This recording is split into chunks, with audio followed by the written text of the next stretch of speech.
Donc là, en fait, tu es en demi-finale d'une compétition continentale, donc de l'Euro, hein, de l'Euro 2024, sans mettre un but dans le jeu.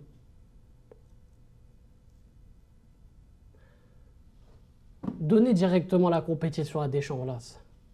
Khalas. Donnez-lui la compète, voilà, c'est mieux. Eh, salam le monde, c'est Hakim Babossi, j'espère que vous allez bien, les gars. Oh là là, non, mais sérieusement, sérieusement. Qu'est-ce que tu veux dire? Qu'est-ce que tu veux dire? Un match, encore une fois, nul à chier, les gars. Parce que oui, j'étais au Maroc, là, pour ceux qui savent. J'étais au Maroc et même si j'ai pas fait de vidéo débrief, j'en avais pas parlé en vidéo, j'en ai parlé récemment en live hein, de cet Euro 2024 et notamment l'Euro 2024 de l'équipe de France. Mais les gars, depuis le début de la compétition, c'est nul à chier. Depuis le début de la compétition, il y a Walou, il n'y a rien qui est proposé. Mais ça fonctionne, ça marche. Et depuis le début, depuis l'ère Deschamps, c'est comme ça. On a eu un semblant de jeu en 2016, ce qui nous a peut-être coûté la victoire finale. Et on a eu un semblant de jeu en 2021 avec le retour de Benzema. Mais sinon, ça a toujours été comme ça en fait sous l'ère Deschamps. Et quand on regarde, bah, mine de rien, t'es souvent dans le dernier carré, t'es finaliste, tu gagnes une Coupe du Monde. Voilà, c'est toujours efficace. Alors je sais, c'est pas plaisant à voir. Il y en a beaucoup qui sont contre l'équipe de France, notamment pour voir Deschamps être viré. Ça, je peux comprendre, parce que tu prends aucun plaisir à regarder l'équipe de France. Moi, personnellement, pendant mon séjour avec le Maroc, enfin au Maroc, ben, j'ai perdu 3 fois 1 heure et demie de mon temps. J'ai perdu 3 fois 90 minutes de mon temps. Ouais, sérieusement, les gars, il n'y a rien, il y a même les choix. Un mec comme Barcola, en 10 minutes, il te fait ce que aucun joueur n'ont fait en 4-5 matchs avec l'équipe de France là, depuis le début. Mais sérieusement, Marcus Thuram. Ouais, il rame sur le terrain en fait. Il rame, il peut pas, il n'arrive pas à courir. Ce mec-là n'arrive pas à courir. Pépé, 41 ans, qui avait 100 minutes dans les pattes. Il le rattrape, il intercepte le ballon. Mais vous vous rappelez de cette action? Ça a choqué personne, ça. Non mais, les gars. Et il n'y a rien à dire dans le match. Après, je vais encore parler du melon, là. Du melon masqué. On va parler de lui. Les gens après vont dire, ah, de toute façon, tu détestes trop Mbappé. T'es anti-Mbappé, t'es anti-ça, t'es anti-ça. Frère, je suis anti quoi, frère? Sérieusement, je suis anti-Mbappé. Dis-moi la vérité, je suis vraiment anti-Mbappé. Sois sincère. Je suis vraiment anti-Mbappé. Moi, je suis pas anti-Mbappé. Je suis anti-surcotage. À un moment donné, quand tu vois qu'un joueur a 25 piges, sa carrière, ça y est, il peut pas faire mieux, il faut parler français. À 25 ans, pour moi, et ça, c'est peut-être une populaire opinion, tout ça, pour moi, la carrière de Mbappé, elle est terminée. Je vous dis, elle est terminée. Oui, là, il a signé au Real. Terminé. Il est plus capable de répéter les courses. Il est plus capable de changer son jeu. Parce que Mbappé, pourquoi à l'époque, c'était incroyable, c'était un mec qui prenait la profondeur, qui prenait les espaces. Là, le jeu de Deschamps, il est fait pour lui, il n'est pas capable de le faire. Il ne prend plus les espaces, il ne peut pas répéter les efforts comme j'ai dit. Voilà, alors certains vont me dire oui, mais il sort d'une mauvaise saison avec le PSG. J'en ai rien à foutre, moi. Il y a des mecs qui vont jouer en Arabie Saoudite, qui n'ont pas les mêmes entraînements qu'avec le Paris Saint-Germain ou au haut niveau, entre guillemets, et des mecs qui sortent des masterclass. Cristiano Ronaldo, il va avoir 40 piges, il propose plus de choses que Mbappé qui a 25 piges. N'Golo Kanté, il est hors norme. Il a encore joué 120 minutes là. Il joue en Arabie Saoudite, il est plus vieux que Kylian Mbappé. Les gars, à un moment donné, il faut ouvrir les yeux. Et moi, Mbappé, je le titularise même plus. Je préfère mettre un Barcola à gauche. Comme je vous ai dit, Barcola, en 10 minutes, il a montré 10 fois plus de choses que pratiquement tous les joueurs offensifs de l'équipe de France depuis le début de cette compétition. Bref, On va évidemment dans cette séance de tir au but et ce qui fait plaisir, allez, le bon point, évidemment, c'est la qualification, mais le bon point, c'est surtout, les gars, que, bah, en fait, on a une équipe de France qui gagne une séance de tir au but. Et ça remonte, hein, les gars. Parce que les dernières séances de tir au but, contre la Suisse à l'Euro, à la Coupe du Monde contre l'Argentine, on n'est pas chanceux, on va dire, côté tir au but. Donc on va dire que c'est le bon point.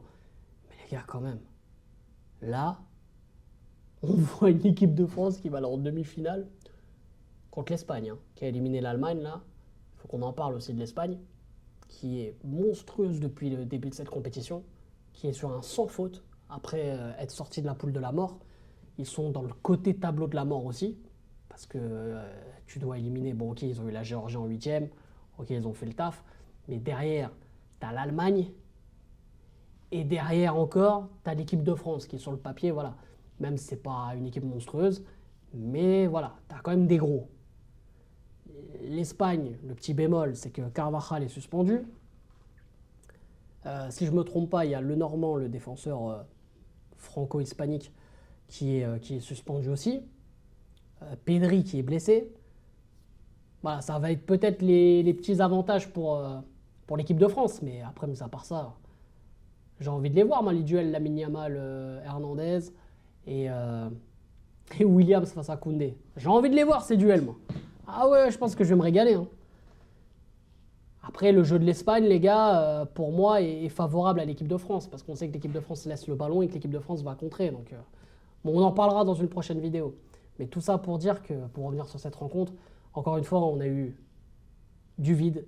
On n'a vraiment rien eu. Mais vraiment, clairement, hein, on n'a rien eu.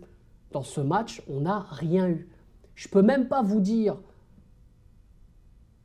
dans quel compartiment voilà, je suis content, dans quel compartiment je suis rassuré. Non. Défensivement, ok, on n'apprend encore aucun but. On sait qu'on est bon défensivement, mais à un moment donné, j'ai envie d'un peu de créativité. En parlant de créativité, Antoine Griezmann passe complètement à côté de son euro. Il faut parler français aussi. Je l'aime beaucoup, Grisou, ouais, la coupe de cheveux, ouais, il est gentil, ouais. Mais lui aussi, le frérot, il passe à côté, hein. Ah, parce qu'après, les gens vont dire, ah, tu parles que de Mbappé. Non, Griezmann aussi, il passe complètement à côté. Pour moi, ceux qui tiennent la baraque, Mac Maignan. Évidemment, Mac Maignan, irréprochable. N'Golo Kanté, qui a déjà été homme du match 2 fois dans cette compétition.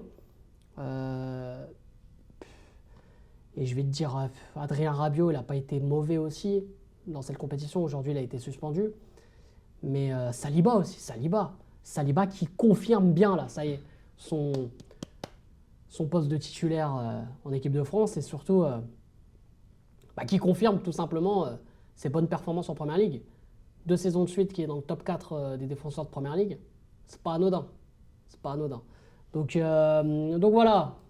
Moi les gars, sur cette rencontre, évidemment, Portugal-France, ouais, toujours un petit, entre guillemets, un petit dégoût pour Cristiano Ronaldo qui s'arrête en quart de finale avec le Portugal. Mais bon, c'est comme ça, il faut un gagnant, il faut un perdant. Il y a aussi Toni Kroos qui est parti à la retraite aujourd'hui. Donc ça aussi, il faut le noter. Là, les gars, il y a peut-être aussi une grande page du football qui se tourne ce soir, aujourd'hui en tout cas. Et voilà, mais vraiment, l'équipe de France, franchement, on n'a rien à foutre là, quoi. Je vous dis la vérité, même si l'équipe de France gagne l'Euro 2024, je ne vais même pas la savourer, quoi. Honnêtement, hein, à l'époque, je disais, ouais, je préfère, je me rappelle à l'Euro 2016, ouais, j'aurais préféré qu'on joue mal, mais qu'on gagne. Là, je te jure, j'ai même pas. Je préfère qu'on perde encore en finale, mais qu'on ait hyper bien joué, qu'on ait fait une belle compétition, qu'on ait vibré, que là, quoi. Moi, là, j'ai pas vibré, en fait. Je te jure, même en live, j'ai dit, ouais, bon, j'étais content, normal, parce que l'équipe de France gagne. Mais en fait, je suis pas heureux. J'ai dit, ouais, je suis satisfait. J'ai dit, ouais, c'est bon, la qualif, on retient la qualif. Mais je suis pas heureux, quoi. Tellement c'est dégueulasse. Mais bref, on verra en demi-finale. Donc, de toute façon, c'est ce mardi. Je serai en live évidemment pour commenter cette rencontre. Certains diront ouais, pourquoi il n'y a pas le Padré? Le Padré est encore au Maroc, les frérots. Sinon, évidemment qu'il y aura une vidéo réaction avec le Padré, hein, le grand classique. Mais voilà. Donc, du coup, les amis, on se retrouve dans son prochainement. Il y aura encore des vidéos, des lives. Là, on reprend de plus belle. Et bientôt aussi dans le futur, les vlogs concernant mon voyage au Maroc qui sortiront très vite. Bref, sur ce, prenez soin de vous. C'était pas possible. Je vous aime, je vous laisse. Et allez les bleus. Et surtout, vive la chatte à Dédé.